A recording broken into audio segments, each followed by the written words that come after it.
Keith, and I'm the Health and Wellness blogger with the Mesothelioma Center. Today we're going to be looking at nutrition labels and talking about how you as a mesothelioma patient can use them to help fuel for optimum recovery. Now, the first thing that you're going to see on a standard nutrition label is the calorie content of the food. Now, your calories are going to tell you how much energy you get out of the product. Things with a higher calorie count are going to give you more energy, and things on the lower end of the spectrum your body will process a little bit quicker. Now, the amount of calories you need each day is going to depend on your body size, your gender, your activity level, and your weight goals. Now, if your doctor thinks you might need to gain some weight because you're losing too much from chemotherapy, you're going to want to increase the amount of calories you take in a day.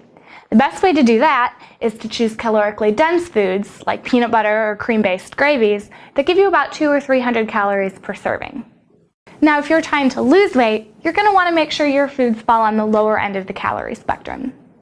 As you move along down towards the bottom of your ingredient list, you're going to come across a section that talks about total fats. This incorporates 4 different types of fats. You've got your trans fats, your saturated fats, your monounsaturated fats, and your polyunsaturated fats.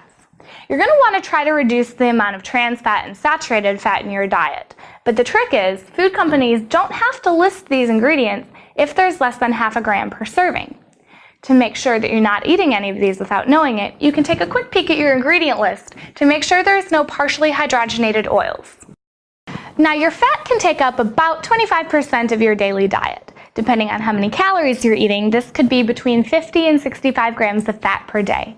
You can scale back towards the lower end if you're experiencing nausea or diarrhea from chemotherapy or radiation therapy, because sometimes it's hard for the body to break down extra fats and it can lead to extra digestive distress.